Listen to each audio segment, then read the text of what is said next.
চোখের সামনে মুহূর্তেই ধসে পড়ল একটি বহুতল ভবন। আতঙ্কে প্রাণ বাঁচাতে ছুটছেন পথচারীরা। ভয়াবহ এই দৃশ্য ক্যামেরাবন্দী হয়েছে লাতিন আমেরিকার দেশ কলম্বিয়ার পেরেইরা শহরের কেন্দ্রে। সোমবার দেশটিতে আঘাত হানে শক্তিশালী 7.4 মাত্রার ভূমিকম্প। কলম্বিয়ার ভূতাত্ত্বিক সংস্থা এসজিসি জানিয়েছে, ভূমিকম্পটির উৎপত্তি স্থল ছিল চোকো বিভাগের সান হোসে দেল পালমার এলাকায়। সুস্থ জীবন, সুন্দর পৃথিবী। এর গভীরতা ছিল প্রায় 103 কিলোমিটার।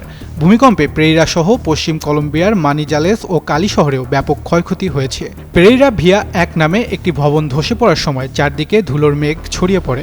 মানিজালেসে 20 থেকে 30টি বাড়ি ধসে পড়ার খবর পাওয়া গেছে। প্রাথমিক হিসাবে এই ভয়াবহ দুর্যোগে অন্তত 132 জন নিহত হয়েছেন।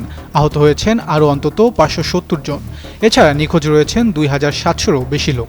তাদের উদ্ধারে চলছে তৎপরতা। ক্ষতিগ্রস্তদের জন্য খোলা হয়েছে আশ্রয়কেন্দ্র। ভূমিকম্পের কম্পন অনুভূত হয়েছে প্রতিবেশী দেশ ভেনেজুয়েলা, ইকুয়েডর ও পানামাতেও। পরে 2.8 ও 4.8 মাত্রার দুটি আফটার শকও রেকর্ড করা হয়। কলম্বিয়া সরকার জরুরি কমিটি গঠন করে উদ্ধার ও ত্রাণ কার্যক্রম সমন্বয় করছে। ক্ষয়ক্ষতির পরিমাণ আরও বাড়তে পারে বলে আশঙ্কা করা হচ্ছে।